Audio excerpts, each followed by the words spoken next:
Good morning, everyone, and thank you for joining us. As we begin, we all have a family tree, and in that family tree, we all have relatives that are awesome and some that are interesting. I want to just throw up a picture of my grandparents. These are my grandparents on my mom's side, John and Teresa Lerma, and they were absolutely incredible grandparents. Not really sure who's in their lap there, but as you think about your family tree, there may be some things that went on in your family that you're trying to break free of. Maybe there was some infidelity in your family tree, and you say, well, that was them, it will not be me. Or maybe you grew up and there was some racism that existed.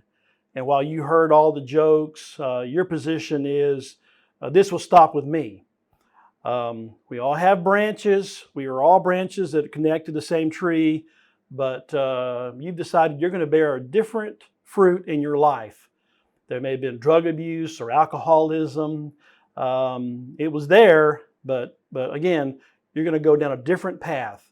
So the author of the Gospel of John was, of course, John, and he had a brother named James, and they were close to the same age. They learned to be fishermen at a young age. Their dad was Zebedee, and he was hard on them. Not a lot of tender moments there. But John grew up, and he had a reputation for having a bad temper. His brother James was the same way. He had to be careful what you said around them. He would overreact and get loud and make a scene. It was because of their reputation that they were given the name Sons of Thunder. They saw John and James coming, and they'd say, "Here comes thunder and lightning."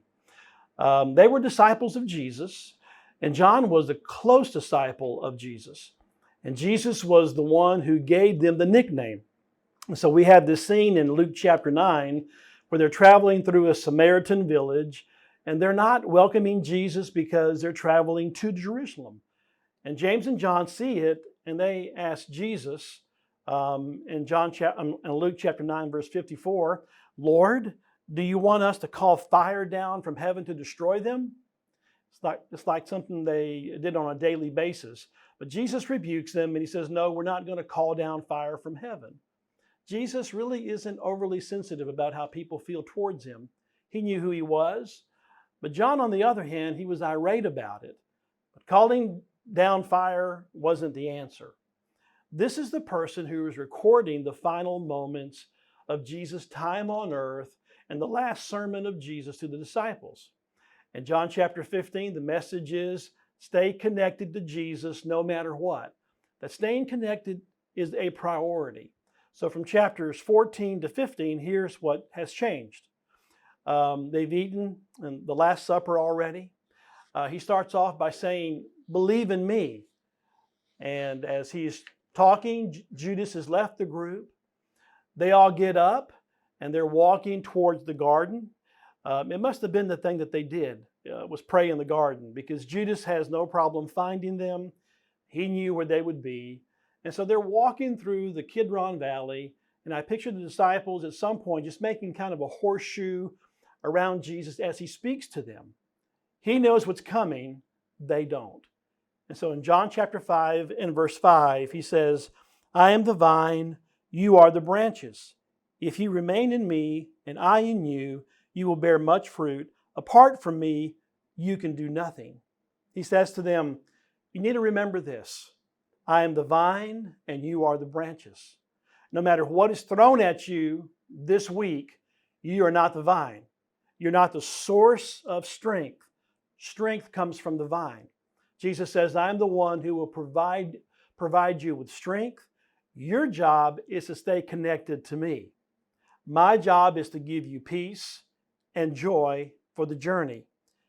John chapter 1, verse 1, it begins by Jesus saying, "I am the true vine." What I find very interesting is that in the Old Testament, the vine was a metaphor that was used to describe the people of God.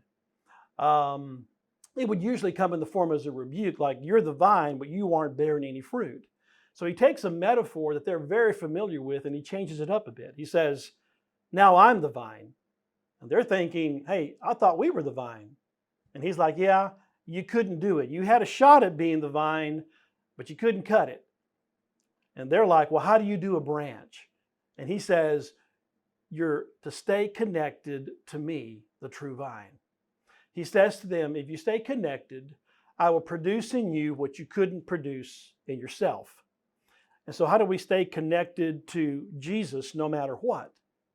How do we find in him what we've spent years trying to produce and find in ourselves?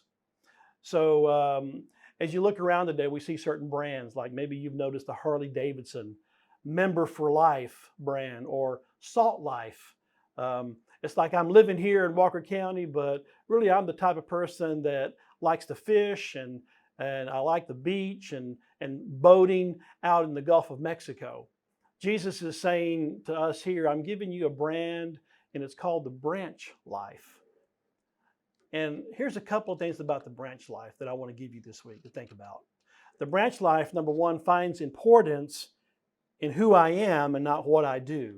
I find my worth and significance not in what I produce, but in who I am. Let me ask you this question here. How well are you producing right now? Probably less than what you were producing a year ago. And if my importance is tied to what I accomplish, these are some very tough months because for most of us are accomplishing a whole lot less than we were. And so we have decisions to make. Guys, you can go for a walk with your wife or you can cut the grass.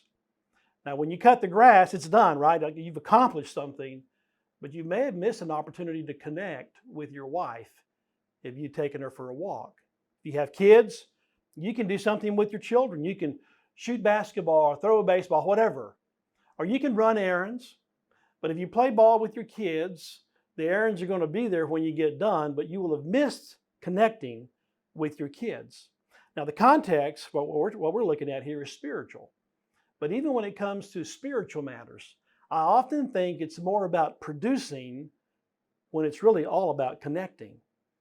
In Luke chapter 10, Martha is hosting Jesus in her home. She has a sister, Mary. Mary is sitting at the Lord's feet, listening to him teach with all the other men. But Martha is distracted with everything that needs to get done. And Martha goes to Jesus, Lord, don't you care that my sister has left me to do the work by myself? Tell her to help me. Mary was connecting while Martha was producing in the kitchen. Jesus says in Luke chapter 10, verse 41 and 42, Martha, Martha, the Lord answered, you are worried and upset about many things, but few things are needed, or indeed only one. Mary has chosen what is better, and it will not be taken away from her. Connection is all that matters at a time like this, Jesus says. The broken way that I go about doing things is, as a minister, is I'll say, well, I'll connect through production. Most of what I do is teach and preach the Bible. And so as I prepare for lessons and Bible classes, I'll just connect that way. And that really isn't the gospel way. Connection leads to the production that I want to make in my messages. That's the gospel way. And so let's look back at the last sermon that Jesus preaches a little more. And if you'll follow me in verse 4, Jesus says, remain in me as I also remain in you. No branch can bear fruit by itself. It must remain in the vine. Neither can you bear fruit unless you remain in me. I am the vine, you are the branches. If you remain in me and I in you, you will bear much fruit. Apart from me, you can do nothing. If you do not remain in me, you're like a branch that is thrown away and withers. Such branches are picked up, thrown into the fire, and burned. If you remain in me and my words remain in you, ask whatever you wish, and it will be done for you. This is to my Father's glory, that you bear much fruit, showing yourselves to be my disciples. Verse 9, as the Father has loved me, so I have loved you. Now remain in my love. If you keep my commands, you will remain in my love, just as I have kept my Father's commands and remain in his love. So what's his last sermon to them? Kind of goes like this. God is in charge. You are not. Any fruit that happens comes from him.